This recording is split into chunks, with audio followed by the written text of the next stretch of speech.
Hello Komal ji. मेरी voice clear है सबको? Hello sir. हाँ जी सर, क्लियर है आपकी वॉइस। निशा जी, मेरी क्लियर है वॉइस आपको?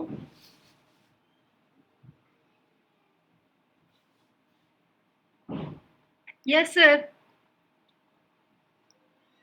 उसका क्या हुआ फिर जॉब का? सर मैं आपसे बात ही नहीं कर पाई, घर पे गेस्ट आए हुए थे, मैं फ्री नहीं हो पाई। अच्छा अच्छा। हाँ नहीं, जी। जैसे आप बता रहे थे ना कि अभी रिक्वायरमेंट है बीएचएल में लगने के लिए। यस सर, हाँ, आपने ग्रुप में मैसेज किया था, तब मेरी सिस्टर ने बात की थी आपसे। अच्छा अच्छा। अच्छा, वो आपकी सिस्टर का कॉल था? यस सर, मैं बात नहीं कर पाई आपसे ना। कल सर दिन में कॉल कर लूं आपको? नहीं, तो उसमें है क्या, रिक्वायरमेंट है अभी? मतलब कि आप एक्चुअल में अभी लगे हुए हैं ना कहीं? हाँ जी सर, मैं कर रही हूँ अभी। अच्छा अच्छा। चलिए, कोई बात नहीं, आप मुझे डिटेल में बता देना क्या दिक्कत है। हाँ सर, मैं कल कॉल करूंगी आपको। हाँ जी। तो अभी ठीक है सर। टैक्सेशन पेपर कब से स्टार्ट होने वाला है आपका? सर मेरा तो एलएलबी नहीं है, मैंने तो बस क्लास ज्वाइन कर ली कि नॉलेज मिलेगी, मैं एलएलबी नहीं कर रही हूँ। Okay okay okay. हाँ जी। तो कोमल जी, कब से स्टार्ट होने वाला है?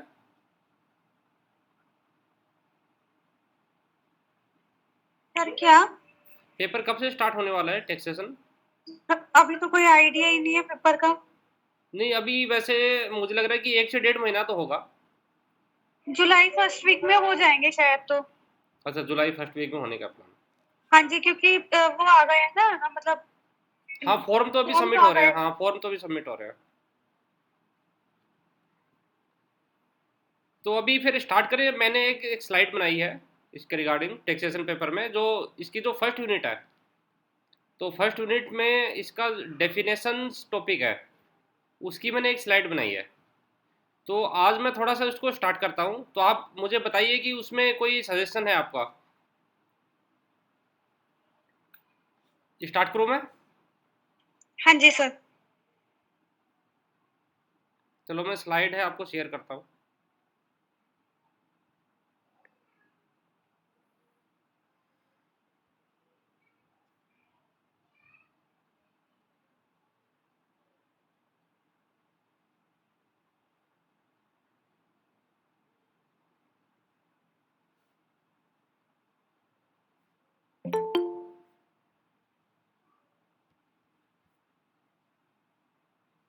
ये क्लियर है सबको स्लाइड?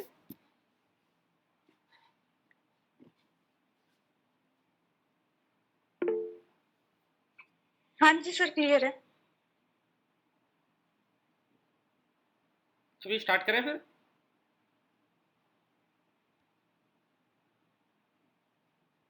चलिए, मैं स्टार्ट कर रहा हूँ। ये देखिए, हमारा जो फर्स्ट टॉपिक है आज का, वो है डेफिनेशन में एग्रीकल्चरल इनकम, कि इनकम टैक्स एक्ट में एग्रीकल्चरल इनकम की क्या डेफिनेशन दी गई है, जो सेक्शन 2(1)(a) में डिफाइंड है as per income tax act 1961। इसमें देखिए, इसमें जो डेफिनेशन है एग्रीकल्चरल इनकम की, उसका क्या मतलब है कि इसको हम 3 to 4 पार्ट में डिवाइड किया गया है। फर्स्ट पार्ट में जो डिवाइड है, वो है इनकम रिसीव्ड एज रेंट और रेवेन्यू फ्रॉम एग्रीकल्चरल लैंड, कि हमारा एक एग्रीकल्चर लैंड है। फॉर एग्जांपल, मेरे पास एक एग्रीकल्चर लैंड है, वो मैंने किसी को एज ए रेंट पे दे दिया, क्योंकि मैं किसान नहीं हूँ, मुझे उस पर खेती नहीं करनी। तो मुझे लगा कि मुझे कुछ इनकम आ जाएगी, तो मैंने किसी किसान को उसको खेती करने के लिए रेंट पे दे रखा है। ठीक है, तो रेंट, उससे जो रेंट आ रहा है मुझे, तो उसको मैं एग्रीकल्चर इनकम में शो करना पड़ेगा मुझे। तो देखिए, when the owner of land, मान लो लैंड का ओनर है, not performing agriculture operation, agriculture operation perform नहीं कर रहा, मतलब लैंड का ओनर है, वो एग्रीकल्चर ऑपरेशन परफॉर्म नहीं कर रहा, but gives his land on contract basis, contract basis पे किसी को उसने लैंड दे दिया है। तो any amount received from actual cultivator, cultivator means किसान, किसान से अगर एक्चुअल अमाउंट कोई भी अगर उसको रिसीव होता है, तो by the owner of the land shall be agriculture income, तो वो एग्रीकल्चर इनकम मानी जाएगी। अब सेकंड पार्ट है इनकम ड्राइव्ड फ्रॉम एग्रीकल्चर। अब जैसे जैसे ही मैंने उस लैंड को मैंने किसान को दिया था, तो उस पे वो खेती करेगा। तो खेती करने से जो भी इनकम आएगी वो भी एग्रीकल्चरल इनकम मानी जाएगी। अब खेती करने से इनकम को क्या बोलेंगे, कैसे उसको डिफाइन करेंगे कि खेती करने से इनकम है या विदाउट एग्रीकल्चरल इनकम है वो। तो इसमें एक हमको बताया गया है कि अप्लाइंग एग्रीकल्चरल ऑपरेशन, अगर कोई भी एक्टिविटी है जिसमें एग्रीकल्चरल ऑपरेशन अप्लाई किया गया है। अब एग्रीकल्चरल ऑपरेशन का मतलब क्या है, उसमें देखिए, अगर कोई भी एक्टिविटी है उसमें सोइंग, प्लांटिंग, वाटरिंग, हार्वेस्टिंग, ये सारी एक्टिविटी की गई है। अब इसको क्या बोलेंगे, अगर इसको हिंदी में देखें, ये देखिए, यदि बुआई, रोपण, सिंचाई, कटाई आदि के लिए भूमि तैयार की गई है, मतलब कि ये सारी एक्टिविटी की गई है, तो इसको एग्रीकल्चरल ऑपरेशन बोलेंगे। और कोई भी अगर ज़मीन पे अगर एग्रीकल्चरल ऑपरेशन हुआ है तो उससे जो भी इनकम आएगी, मतलब जो भी सेल करके, जो भी प्रोड्यूस सेल करके जो भी इनकम आएगी, उसको एग्रीकल्चरल इनकम बोलेंगे। इसमें कोई डाउट है?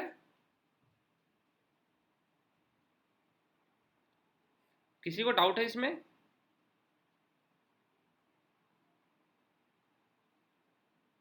मेरी वॉइस है क्लियर सबको?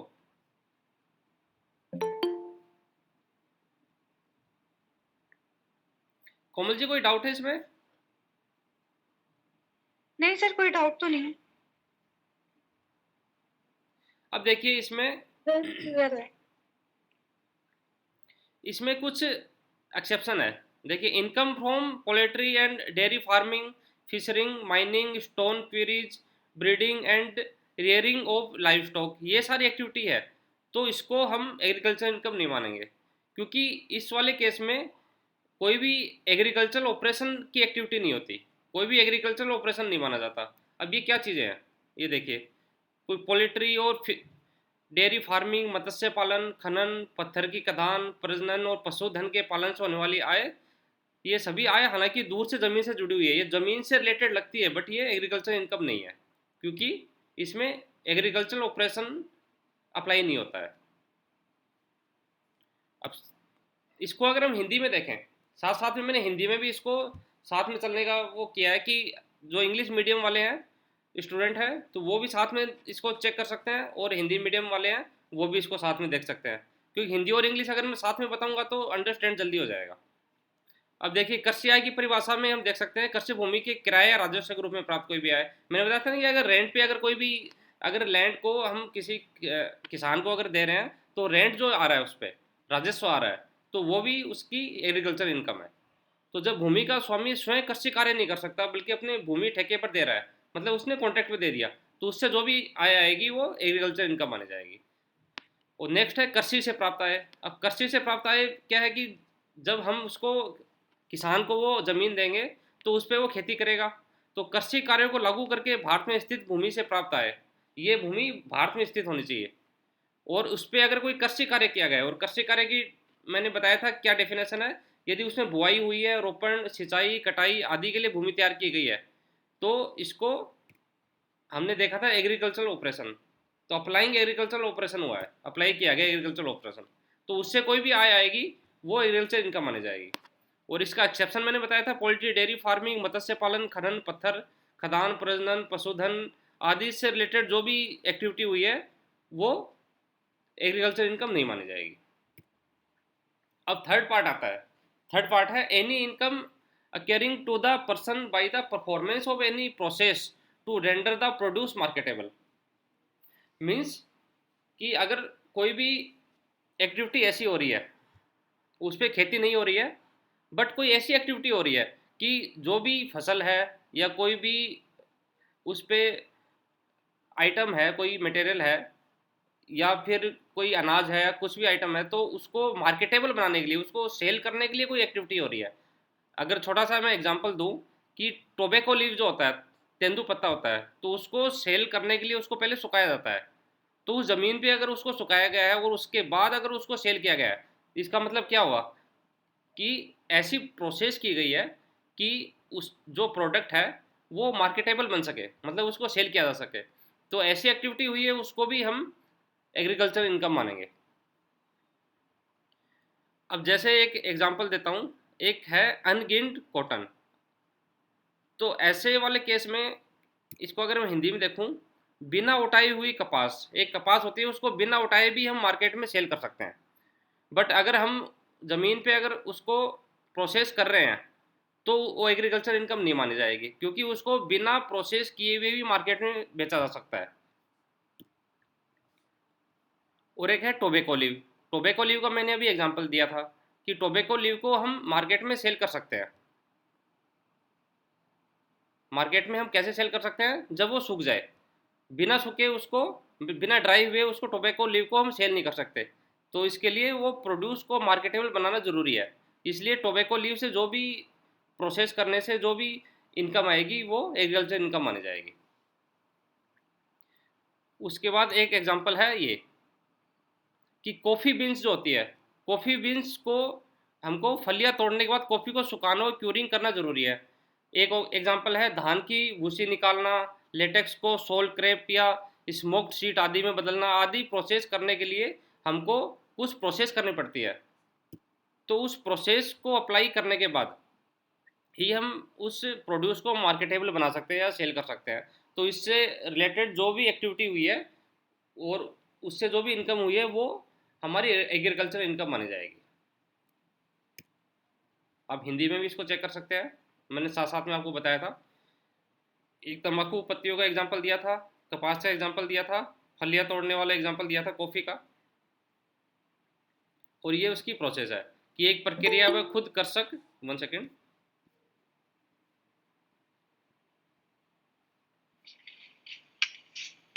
कि उपज को विपणन योग्य बनाने के लिए, विपणन मतलब मार्केटेबल बनाने के लिए कोई ऐसी प्रोसेस की गई है तो उससे कोई भी अगर इनकम आई है तो वो एग्रीकल्चर इनकम मानी जाएगी। अब एक लास्ट पॉइंट है इसका, any income received by the person by the sale of produce raised and received as rent in kind. For example मेरे पास वो लैंड था, मेरे पास वो एग्रीकल्चर ज़मीन थी जो मैंने किसी किसान को एग्रीकल्चर करने के लिए वो उसको एज ए रेंट पे दे दी, जो फर्स्ट पॉइंट पे मैंने आपको बताया था। ये देखिए फर्स्ट पॉइंट पे मैंने बताया था इसको,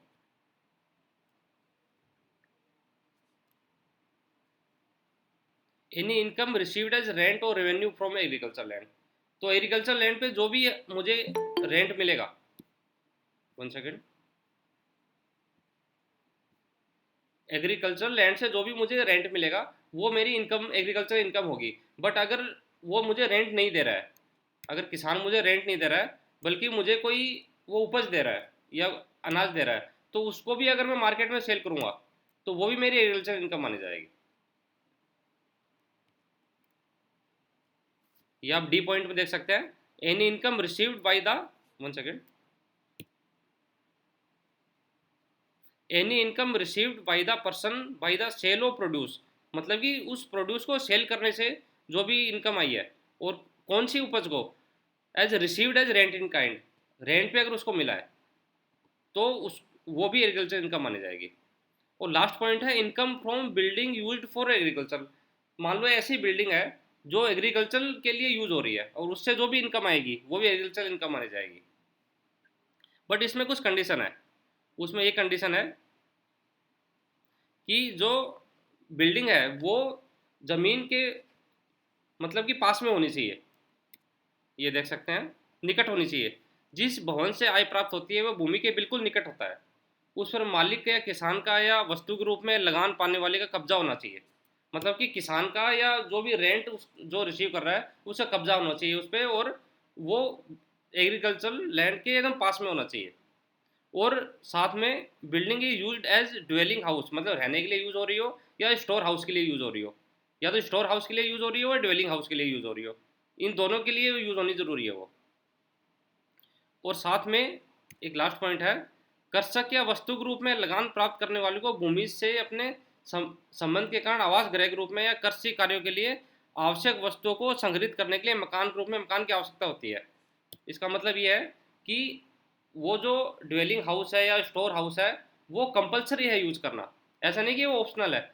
अगर वो कंपलसरी है, उस एग्रीकल्चर के लिए ज़रूरी है, तभी उससे जो भी इनकम आएगी वो एग्रीकल्चर इनकम मानी जाएगी। साथ में हिंदी भी देख सकते हैं कि जो डी पॉइंट था जो मैंने बताया था आपको, कि वस्तु के रूप में उगाई या प्राप्त उपज की बिक्री से व्यक्ति द्वारा प्राप्त कोई भी आय। कि मुझे अगर रेंट मिल रहा है, रेंट की जगह अगर मुझे कोई भी प्रोड्यूस मिल रही है, तो प्रोड्यूस से जो भी सेल करने से जो भी इनकम आएगी वो इसमें कवर हो गई। और साथ में कृषक के लिए प्रयुक्त भवनों से आए, कि जो मैंने लास्ट में बताया था आपको, कि income from building used for agriculture, building से जो भी अगर आय आती है वो भी इसमें मानी जाएगी। तो इसके लिए क्या कंडीशन है, भवन का उपयोग आवास गृह भंडार गृह के रूप में होना जरूरी है, और भूमि के बिल्कुल निकट होना चाहिए, वो एग्रीकल्चर इनकम के निकट होना चाहिए। ये दो बेसिक कंडीशन है इसकी। अब नेक्स्ट देखते हैं कुछ और अदर एक्सप्लेनेशन है। एक एक्सप्लेनेशन ये है, revenue derived from land shall not include any income arising from the transfer of any land. अगर हमारे पास एग्रीकल्चर लैंड है और हमने उसको सेल कर दिया, ये तो हमें इनकम आ रही थी, बट हमने अगर सेल कर दिया उस लैंड को, तो उससे जो इनकम आई तो वो एग्रीकल्चर इनकम नहीं मान जाएगी, वो कैपिटल गेन में कवर हो जाएगा। ठीक है, कोई डाउट है इसमें?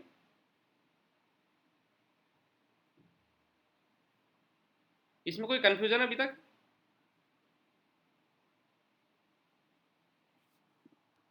मेरी वॉइस क्लियर है सबको?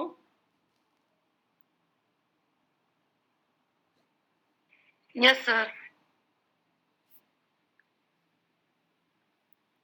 अब नेक्स्ट जो एक्सप्लेनेशन है वो है, income derived from any building और लैंड, लैंड और बिल्डिंग से कोई भी इनकम ड्राइव हो रही है, for use of such building और लैंड फॉर एनी पर्पज। मतलब कि कोई दूसरे पर्पज के लिए अगर वो लैंड और बिल्डिंग यूज हो रही है, कौन से पर्पज के लिए, रेजिडेंशियल पर्पज के लिए या बिजनेस और प्रोफेशन पर्पज के लिए। मतलब एग्रीकल्चर पर्पज के लिए यूज नहीं हो रही है, वो रेजिडेंशियल पर्पज के लिए हो रही है, या फिर किसी किसी को हमने किराए पे दे रखी है, या बिजनेस प्रोफेशन के लिए यूज हो रही है, तो वो एग्रीकल्चरल इनकम नहीं मानी जाएगी। और साथ में any income derived from saplings और seedlings grown in a nursery shall be deemed to be agricultural income. इसका क्या हुआ, नर्सरी में उगाए गए पौधों या पौधों से प्राप्त होने वाली आय को कृषि आय माना जाएगा। नर्सरी में पौधे जो उगाते हैं उसको अगर हम बेच रहे हैं तो वो भी कृषि इनकम मानी जाएगी। और साथ में भूमि के हस्तांतरण से होने वाली आय को शामिल नहीं किया जाएगा, क्योंकि वो कैपिटल गेन हो जाएगा। और कृषि के अलावा अगर कोई दूसरे उद्देश्य के लिए यूज हो रही है, जैसे आवास के उद्देश्य के लिए या व्यवसाय या पैसे के उद्देश्य के लिए या किराए के लिए यूज हो रही है, तो वो एग्रीकल्चर इनकम नहीं मानी जाएगी। अगर कुछ मैं एग्जाम्पल की बात करूं तो कुछ एग्रीकल्चर इनकम में कुछ एग्जाम्पल्स है, जैसे income derived from sale of replant trees, प्रतिरोपित वृक्षों की बिक्री से प्राप्त आय। कोई भी ऐसे वृक्ष है जो प्रतिरोपित है, तो उससे अगर कोई आय हमें मिल रही है, वो एग्रीकल्चर इनकम मानी जाएगी। साथ में income from sale of seeds, अगर बीज भी हम बेच रहे हैं, तो बीज हमने एग्रीकल्चरल एक्टिविटी की होगी तभी तो बीज उत्पन्न हुए होंगे, तो उसके सेल से भी अगर मतलब कि कोई भी इनकम आ रही है तो एग्रीकल्चर इनकम मानी जाएगी। साथ में rent received for agriculture land, land से जो रेंट रिसीव हो रहा है वो भी एग्रीकल्चर इनकम है, जो हमारा फर्स्ट पॉइंट में कवर हुआ था। Income from growing flowers and creepers, flowers and creepers, फूल और लताएं उगाने से आय जो होती है वो भी एग्रीकल्चर इनकम है। साथ में profit received from A partner from A firm engage in agriculture produce और एक्टिविटीज, कोई भी अगर फर्म है उसमें पार्टनर को अगर कोई प्रॉफिट रिसीव हो रहा है और वो एग्रीकल्चर पर्पज के लिए है, तो वो भी इसमें एग्रीकल्चर इनकम मानी जाएगी। और साथ में अगर पार्टनर को कैपिटल लगाने से जो इंटरेस्ट रिसीव हुआ है, और एग्रीकल्चर ऑपरेशन, मतलब कि फर्म का मेन पर्पज एग्रीकल्चर ऑपरेशन है, तो इससे जो इनकम होगी वो भी एग्रीकल्चर इनकम मानी जाएगी।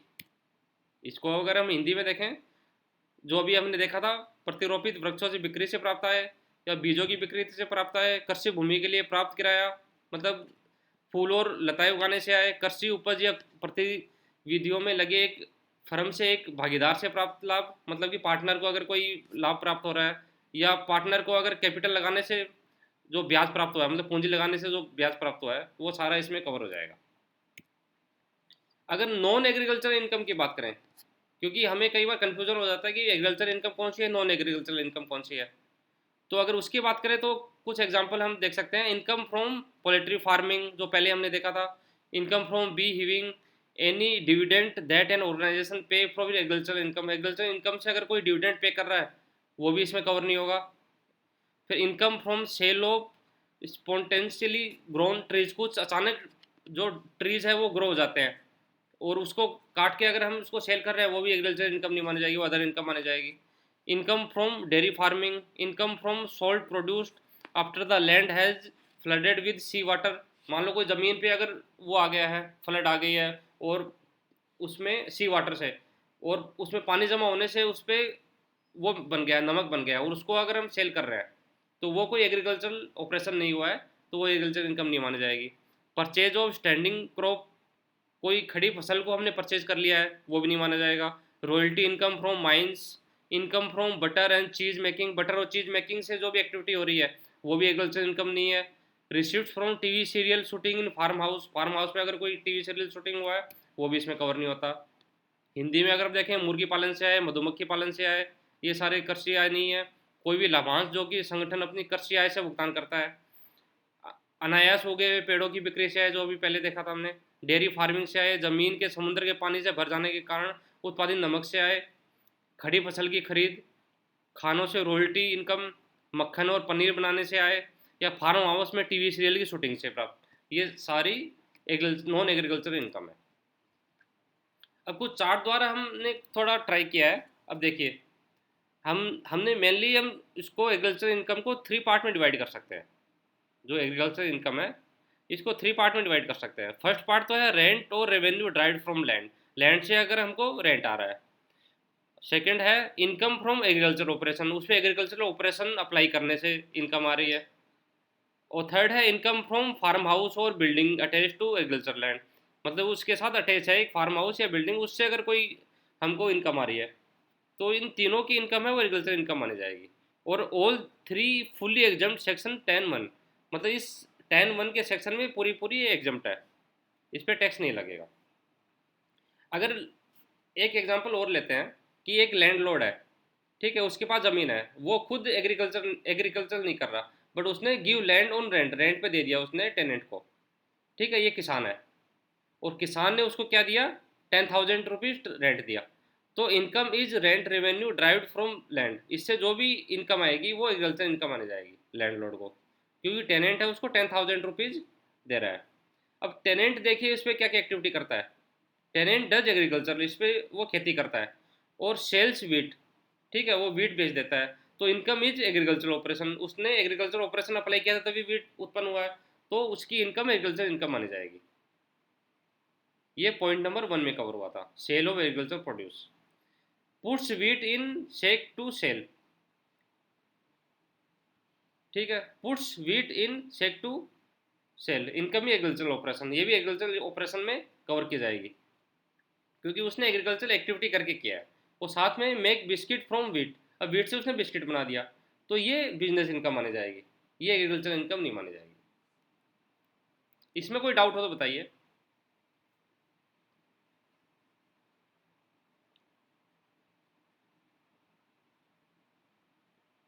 इसमें किसी को डाउट है?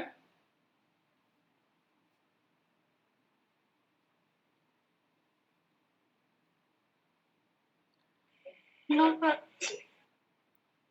शीतल जी कोई डाउट है इसमें?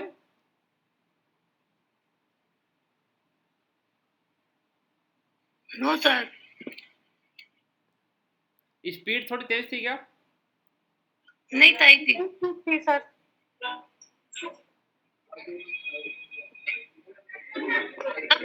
पूछ सकते हो कि भाई कैसे कैसे क्या पढ़ाना, कि पूरा इंग्लिश में ही देना है, पूरा पूरा हिंदी में ही देना है? नहीं तो आप लोग बताइए, ये तरीका ठीक है क्या? नहीं, ये वाला तरीका ठीक है ना, मतलब इंग्लिश हिंदी दोनों में ज्वाइन कर दिया, किसी किसी को इंग्लिश में समझ आएगा, किसी किसी को नहीं, हिंदी। कई बार ऐसे वर्ड आते हैं ना कि इंग्लिश में समझ में नहीं आती क्या लिखा हुआ है, ठीक है, आप फिर उसको डिक्शनरी में सर्च करेंगे, तो इससे अच्छा मैंने वहीं हिंदी डाल दी नेक्स्ट पेज पे, हाँ तो हाँ, आप ये उसको हिंदी बात में भी तुरंत ठीक देख है, ये सकते बात। हैं। तो ये वाला ठीक है ना ऐसे? हाँ जी ठीक है सर। हाँ सर ठीक है। अब नेक्स्ट टॉपिक पे चलते हैं। हमारा नेक्स्ट टॉपिक है अमाल्गमेशन। आप देखिए एक छोटी सी पिक्चर से आप क्लियर हो रहा है कि दो कंपनी है एक्स एंड वाई, ठीक है, उन दोनों को ऐड करके एक नई कंपनी बन गई, ठीक है। तो अमाल्गमेशन में यही होता है।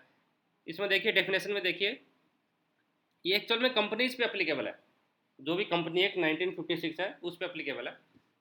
तो उसमें क्या है, द मर्जर, मतलब कि इसमें मर्ज हो रही है दो कंपनी, टू कंपनी या थ्री कंपनी या फोर कंपनी मिलके एक नई कंपनी बन रही है, या एक या दो कंपनी मिलके एक एक एग्जिस्टिंग कंपनी में मर्ज हो रही है, कैसे भी हो सकता है। तो इसमें देखिए था मर्जर ऑफ वन और more companies with another company. तो वन और मोर कंपनी मर्जर किस में हो रही है, कोई अलग कंपनी में हो रही है, या फिर merger of two or more companies to form one company, एक नई कंपनी बन रही है। तो कैसे भी हो सकता है कि वन और मोर कंपनी मिलके एक नई कंपनी भी बन सकती है, या एग्जिस्टिंग कंपनी में भी मर्ज हो सकती है। अब इन सच ए मैनर, अब कैसे हो रही है, अब इसमें कुछ कंडीशंस है कि ये कंडीशन फुलफिल हो जाएगी तभी हम अमालगमेशन मानेंगे as per income tax act. First point है कि all the property of the amalgamating company. अब हम पहले देख लेते हैं अमालगमेटिंग कंपनी कौन सी है। अमालगमेटिंग कंपनी है ये वाली कंपनी एक्स और कंपनी वाई, ये दोनों अमालगमेटिंग कंपनी है कि जो मर्ज हो रही है, जो कंपनी मर्ज हो रही है। और अमालगमेटेड कंपनी होती है एक, ये होती है अमालगमेटेड कंपनी कि अमालगमेशन के बाद, मर्जर के बाद एक नई कंपनी बनी है या कोई कंपनी में मर्ज हुई है, उसको अमालगमेटेड कंपनी बोलते हैं। तो all the property of the amalgamating company, amalgamating company बोल दो या पुरानी कंपनी बोल दो, पुरानी कंपनी की जितनी भी प्रॉपर्टी है, ठीक है, immediately before the amalgamation, amalgamation से पहले जो प्रॉपर्टी थी, जो अमालगमेशन हुआ उससे पहले जितनी भी प्रॉपर्टी थी, वो सारी property become the property of the amalgamated company, नई कंपनी की प्रॉपर्टी बन जाए, मतलब पुरानी कंपनी से नई कंपनी की प्रॉपर्टी बन जाए वो अमालगमेशन के बाद। एक तो ये पॉइंट हो गया। सेकंड पॉइंट है कि जैसे प्रॉपर्टी नई बनी थी, नई कंपनी की बनी थी, वैसे ही उसकी जो लाइबिलिटी है, आपने अगर बैलेंस शीट देखी होगी, उसमें एक तरफ असेट्स होती है, एक तरफ लाइबिलिटी होती है। तो असेट्स है नई कंपनी की बन गई, और साथ में लाइबिलिटीज़ है वो भी नई कंपनी की बन गई। तो अब देखिए all the liabilities of the amalgamating company और companies immediately before the amalgamation, amalgamation से पहले जो भी लाइबिलिटी थी वो become the liability of the amalgamated company, नई कंपनी की लाइबिलिटी बन गई। तो असेट्स और लाइबिलिटी दोनों नई कंपनी की बन गई वो। उसके बाद शेयर होल्डर्स, अब उसका शेयर कैपिटल की बात करेंगे कि जो शेयर होल्डर्स है, holding, share holding not less than three fourth, मतलब कि थ्री फोर्थ जो शेयर होल्डर है उससे ज़्यादा, अगर थ्री फोर्थ से अगर शेयर होल्डिंग से ज़्यादा है in value of the share, share की वैल्यू के हिसाब से इन द अमालगमेटिंग कंपनी, मतलब पुरानी कंपनी की अगर शेयर होल्डिंग है वो 3/4 से ज़्यादा अगर नई कंपनी की बन गई है, बट उसमें क्या चीज़ इंक्लूड नहीं है, other than share already held there in immediately before the amalgamation, कि कंपनी एक्स, ये कंपनी एक्स और कंपनी वाई, और मान लीजिए ये कंपनी जेड बन गई है, ठीक है, तो कंपनी जेड के पास इसके पहले से अमालगमेशन से पहले से कुछ शेयर थे, उसने परचेज कर रखे थे। तो ये जो थ्री फोर्थ की कैलकुलेशन होगी उसमें जो अमालगमेशन से पहले जो शेयर थे उसके पास वो कैलकुलेशन में नहीं आएंगे, ठीक है। तो इसमें क्या लिखा है, other than shares already held there in immediately before the amalgamation, amalgamation से पहले अगर उसके पास शेयर थे तो वो उसको छोड़कर थ्री फोर्थ शेयर है वो नई कंपनी के बन जाए, ठीक है। इसमें कोई डाउट था अभी तक, इसमें कोई डाउट है?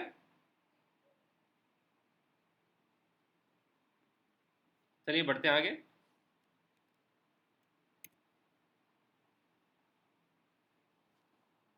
इसको हम हिंदी में देख सकते हैं, एक या एक से अधिक कंपनी का दूसरी कंपनी में विलय, या फिर कंपनी बनाने के लिए दो या दो से अधिक कंपनी का विलय, ये कैसे भी हो सकता है।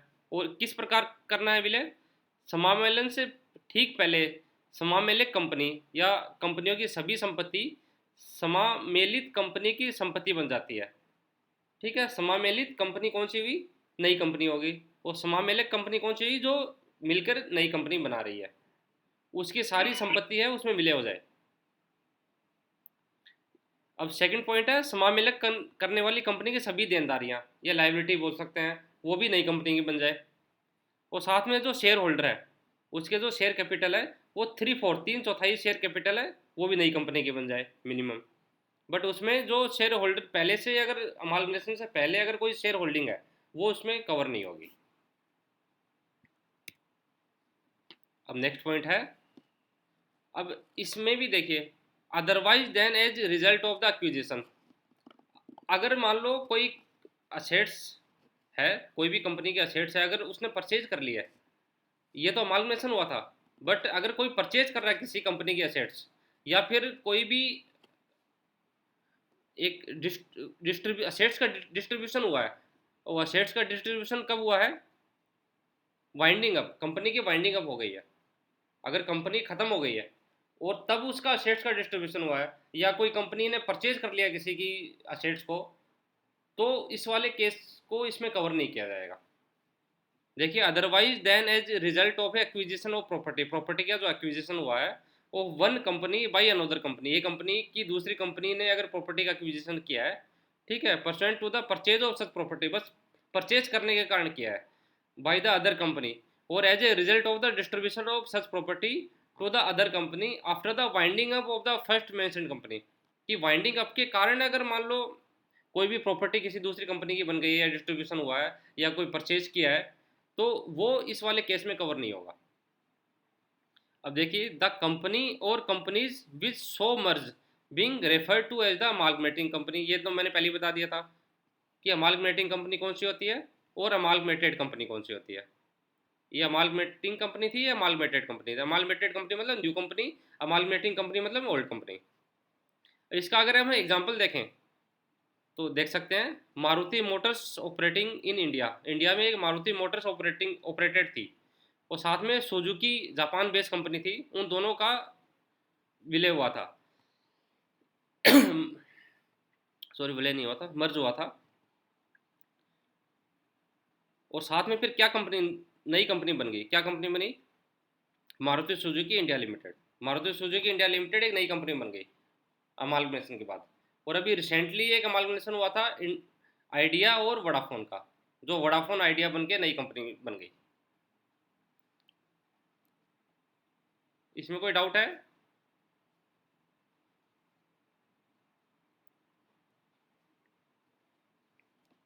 इसमें कोई डाउट है कोई, या नेक्स्ट स्टार्ट करें?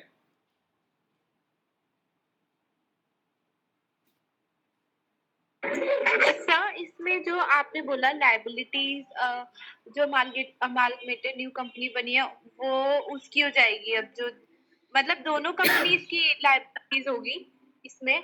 हाँ, दोनों कंपनी की लायबिलिटी मर्ज हो जाएगी, मतलब जो पुरानी कंपनी, जैसे नई कंपनी अगर पहले से है, मतलब कि हाँ। एक एक वाई कंपनी है पहले से, और तो अक्स कंपनी हम्म। वाई कंपनी में अगर ऐड हो गई है, तो वाई हाँ। कंपनी की पहले से कोई लायबिलिटी थी या असेट थी, और एक हम्म। एक्स कंपनी की उसमें ऐड होगी तो ओके। दोनों की मर्ज हो जाएगी वो। या फिर अच्छा, एक्स ठीक और है। वाई बन के, एक्स और वाई को ऐड करके अगर जेड कंपनी बन रही है, तो जेड हाँ। कंपनी की तो कोई भी असेट लायबिलिटी नहीं थी, क्योंकि वो पहले से थी नहीं, तो एक्स हाँ। और हाँ, वाई की ऐड होके वो जेड में कन्वर्ट हो जाएगी। ठीक है, मतलब एक्स और वाई की दोनों की लाइबिलिटी अब जेड में आ जाएगी। हाँ हाँ, दोनों जेड में आ जाएगी। ठीक है। अब नेक्स्ट स्टार्ट करें। इसको हिंदी में आप देख सकते हैं, वही चीज़ें हैं। नेक्स्ट टॉपिक स्टार्ट करते हैं एक आता है एसएससी, इनकम टैक्स एक्ट में आता है सेक्शन 2/7 में आता है एसएससी। डेफिनेशन ऑफ एसएससी क्या है? SSC means a person by whom any tax or any other sum of money is payable under this act. मतलब इनकम टैक्स एक्ट में अगर कोई पर्सन को कोई भी अगर मनी पे करनी है, अगर इनकम टैक्स डिपार्टमेंट को कोई भी मनी पे करने के लिए वो लाइबल है, तो वो एसएससी है। इसमें लिखा ना, SSC means a person by whom any tax or any other सम, या तो कोई टैक्स पे करना है उसको, या कोई अदर सम, अदर सम मतलब कोई पेनल्टी होगी, कोई इंटरेस्ट हो गया, कोई भी मनी अगर उसको पे करनी है अंडर दिस एक्ट, तो वो एसएससी माना जाएगा। तो ये आ गया पार्ट ए में। नेक्स्ट आएगा पार्ट बी। पार्ट बी क्या है? It also include the following explanations under this act. इसमें ये लोग भी इंक्लूड है। अब कौन से लोग इंक्लूड है? इसमें देखिए, ए बी और सी, 3 टाइप के लोग भी इसमें इंक्लूड है। फर्स्ट है, every person on whom any proceedings under this act has been taken to assess. मतलब ये कोई प्रोसीडिंग चल रही है, इनकम टैक्स डिपार्टमेंट ने कोई प्रोसीडिंग इस पर कर रखी है, ठीक है, वो किसके लिए कर रखी है? हिज और हर इनकम, उसकी इनकम पर कोई प्रोसीडिंग चल रही है, या the income of any other person in respect of which he or she is assessable. कोई अदर इनकम, कोई अदर पर्सन की इनकम पर भी अगर कोई प्रोसीडिंग चल रही है, फॉर एग्जांपल मान लीजिए कोई माइनर है, 18 साल से कम है कोई, तो अगर उसकी कोई इनकम है तो उसका जो रिप्रेजेंटेटिव असेसी है वो उसके पेरेंट्स या गार्जियन हुए। तो पेरेंट्स और गार्जियन पे अगर कोई प्रोसीडिंग चल रही है, बट इनकम देखिए किसकी है, उसके बच्चे की है, तो हिज और हर इनकम आ गई, और the income of any other person आ गई, एनी अदर पर्सन में वो माइनर आ गया। The loss suffered by his her or by such other person. अगर कोई लॉस चल रहा है, अब आपने देखा होगा इनकम टैक्स एक्ट में इनकम को भी ट्रीट किया जाता है और लॉस को भी ट्रीट किया जाता है। लॉस को भी आपको शो करना पड़ेगा और इनकम को भी शो करना पड़ेगा। तो अगर लॉस पे भी अगर कोई प्रोसीडिंग चल रही है, या तो उसकी इनकम पे, उसकी लॉस पे चल रही है, या अदर पर्सन पे चल रही है, और the amount of refund due, या कोई रिफंड ड्यू है, कि उस मतलब कि रिफंड ड्यू मतलब कि उसका टीडीएस एक्स्ट्रा कट गया है, उसका टीडीएस एक्स्ट्रा कटा है, बट उसका लाइबल कम बन रहा है। तो रिफंड वाले केस में भी अगर कोई प्रोसीडिंग चल रही है, तो ये तो आ गया पार्ट ए। पार्ट बी आ रहा है, every person who is deemed to be an assessee under any provision of the act. इस एक्ट में अगर वो डिम्ड एसएससी है, हम आगे बताऊंगा डिम्ड एसएससी क्या होता है। तो every person who is deemed to be an assessee, इसमें तो वो एसएससी था बट इसमें वो डिम्ड एसएससी भी है, तो वो भी इसमें कवर हो जाएगा। और साथ में every person who is deemed to be an assessee in default, assessee in default भी है वो भी इसमें कवर हो जाएगा। तो फर्स्ट हमने क्या देखा था, SSC means a person by whom any tax or any other sum money is payable, कोई भी सम मनी पेबल है, साथ में कोई उस पर प्रोसीडिंग चल रही है, उसकी इनकम पे चल रही है, या अदर पर्सन पे चल रही है, या लॉस पे चल रही है, या रिफंड पे चल रही है, साथ में डिम्ड एसएससी है, साथ में एसएससी इन डिफॉल्ट है। तो ये जितने भी कैटेगरी है सब एसएससी की कैटेगरी में आएंगे। अगर हम इसको हिंदी में देखें, एसएससी को हिंदी में बोलते हैं निर्धारिती। तो निर्धारित से ऐसा व्यक्ति अभिप्रेरित है जिसके द्वारा कोई कर या कोई अन्य धनराशि इस अधिनियम के अधीन संदेह है। इस अधिनियम के अंदर अगर कुछ को कोई भी देय है तो उसको निर्धारित बोलेंगे। इसमें इस अधिनियम के तहत निम्नलिखित स्पष्टीकरण भी शामिल है। इसमें भी देखिए क्या है, ऐसा हर व्यक्ति भी है जिसकी बाबत इस अधिनियम के अधीन कोई कार्यवाही निर्धारण के लिए की गई है, कोई प्रोसीडिंग या कार्रवाई चल रही है, उसकी आय पर चल रही है, या किसी अन्य व्यक्ति की आय जिसके संबंध में निर्धारणीय है, उसके द्वारा या ऐसे अन्य व्यक्ति द्वारा वहन की गई हानि मतलब लॉस पे भी है, या ऐसे अन्य व्यक्ति को देय धन वापसी की राशि जिसको रिफंड बोलते हैं। और साथ में नेक्स्ट पॉइंट है, ऐसा हर व्यक्ति भी है जो इस अधिनियम के किसी उपबंध के अधीन निर्धारित समझा जाता है, जिसको हम असेसी, इसको हम डिम्ड असेसी भी बोलेंगे। और साथ में है असेसी इन डिफॉल्ट, ये लास्ट पॉइंट है, असेसी इन डिफॉल्ट, निर्धारित इन डिफॉल्ट। तो ये सारे इसमें असेसी में इंक्लूड माने जाएंगे। अब देखिए टाइप्स ऑफ एसएससी। एसएससी कितने टाइप के होते हैं। एक होता है नॉर्मल एसएससी। नॉर्मल एसएससी कौन सा होता है, ऑल पर्सन हु पे टैक्स, जो टैक्स पे करता है, इंटरेस्ट पे करता है, पेनल्टी पे करता है, और who are suppose to be get a refund, या उसको रिफंड लेना है from the government, are categorise under normal assessee, वो नॉर्मल एसएससी माना जाएगा। फिर आता है रिप्रेजेंटेटिव एसएससी, जो मैंने अभी बताया था आपको। रिप्रेजेंटेटिव एसएससी क्या है, representative SSC come into the picture when the person liable for tax in a non resident। अगर मान लो कोई नॉन रेजिडेंट है, या कोई माइनर है, या ल्यूनेटिक है। ल्यूनेटिक मतलब कि अनसाउंड माइंड बोल सकते हैं, या पागल बोल सकते हैं। ये पागल है, या नॉन रेजिडेंट है, या माइनर है, ठीक है, तो वो अपनी इनकम को असेस नहीं कर सकता, वो अपने इनकम टैक्स रिटर्न नहीं भर सकता, या टैक्स पे नहीं कर सकता। तो उसके जो रिप्रेजेंटेटिव एसएससी हैं, रिप्रेजेंटेटिव एसएससी कौन हो सकते हैं, नॉन रेजिडेंट और ल्यूनेटिक के केस में एजेंट हो सकते हैं, और माइनर के केस में गार्जियन हो सकते हैं, या पेरेंट्स हो सकते हैं। तो such people will not be able to file tax by themselves, वो खुद टैक्स पे नहीं कर सकते। तो द पीपुल रिप्रेजेंटिंग देम, जो पीपुल उनको रिप्रेजेंट करते हैं, वो रिप्रेजेंटेटिव एसएससी माने जाएंगे। उसके बाद आएंगे डिम्ड एसएससी। डिम्ड एसएससी कौन से हैं, an individual might be assigned the responsibility of paying taxes by the legal authorities. अगर लीगल अथॉरिटी ने, मान लो कोर्ट ने किसी पर्सन को रिस्पॉन्सिबल किया है कि आप इस कंपनी का या पर्सन का असेसमेंट आप करवाएंगे, तो उसको डिम्ड असेसी बोलते हैं, कि मतलब कि कोई लीगल अथॉरिटी ने उसको रिप्रेजेंट करने के लिए बोला है। फिर आएगा असेसी इन डिफ़ॉल्ट। अब असेसी इन डिफ़ॉल्ट क्या होता है? असेसी इन डिफ़ॉल्ट ये होता है कि मान लीजिए मेरी कंपनी है और मुझे अपने एम्प्लॉयज़ को सैलरी पे करनी है, तो मैंने सैलरी तो पे कर दी, बट मैंने उसका टीडीएस नहीं काटा। तो टीडीएस नहीं काटा तो क्या हुआ, मुझे पेनल्टी देनी पड़ेगी, क्योंकि मुझे उस पर टीडीएस काटना था, तो मैं असेसी इन डिफ़ॉल्ट हो गया। तो a person who has fail to fulfil his statutory obligation, मतलब कि स्टेचुरी ऑब्लिगेशन को फुलफिल नहीं कर पाया, वो फेल हो गया वो, as per the income tax act, such as not paying, जैसे एग्जांपल मैंने बताया था, not paying tax to the government, government को टैक्स पे नहीं किया है, और not file his income tax return, उसने इनकम टैक्स रिटर्न भी फाइल नहीं किया है। ठीक है। सॉरी।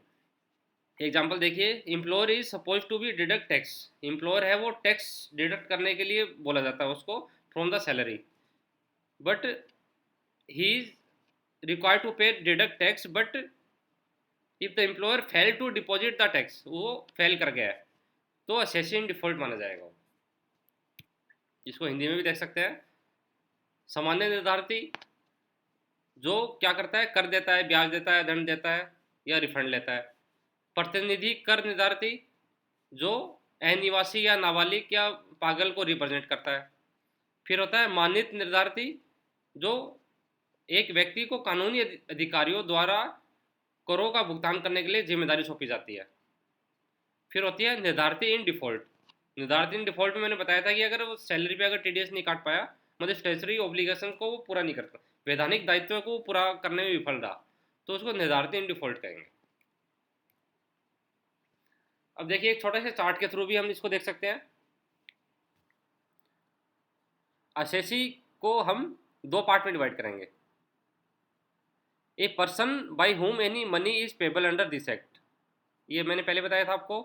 तो whether in the form of tax और फाइन और पेनल्टी और इंटरेस्ट, वो चाहे इंटरेस्ट हो या टैक्स हो या पेनल्टी हो।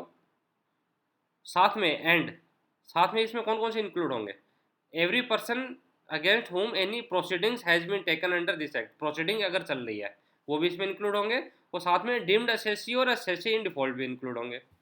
और जो प्रोसीडिंग चल रही है वो किसके लिए चल सकती है? For the assessment of income के लिए चल सकती है, for the assessment of loss के लिए हो सकती है, for the assessment of refund के लिए हो सकती है, ऑफ इट सेल्फ और एनी अदर पर्सन, या तो वो खुद के लिए है या कोई अदर पर्सन के लिए है, तो सारे वो असेसी के अंदर इंक्लूड माने जाएंगे। इसमें कोई डाउट हो तो बताइए। सर कल है ना, टाइमिंग थोड़ा जल्दी कर लेना, शायद लेट हो जा रहा अभी। आज लेट हो जा रहा है तो आप तो ऐसा करते हैं, जो बचे हुए डेफिनेशन है वो कल कर लेंगे अगर लेट हो रहा तो। हाँ तो नहीं, थोड़ा जैसे टाइम 8:30 का कर लीजिए आप, 9 की 9 हाँ कर जी, हाँ जी, लीजिए। कल से 8:30 का टाइम कर लेंगे। हाँ क्योंकि थोड़ा लेट हो जा रहा था, सब लोग लेट हो जाते तो। ठीक है, जो हमारी जो डेफिनेशन जो नेक्स्ट है वो हम कल देखेंगे। एक है असेसमेंट, ठीक है, असेसमेंट के बाद जिसको हम निर्धारण बोलते हैं, तो इसमें कुछ अलग अलग टाइप्स के असेसमेंट है। उसके बाद आएगी इनकम, तो असेसमेंट और इनकम है वो हम कल कवर कर सकते हैं। आज अगर कोई डाउट हो तो बताइए। नहीं सर, ओके। चलिए फिर, good night, thank you, bye.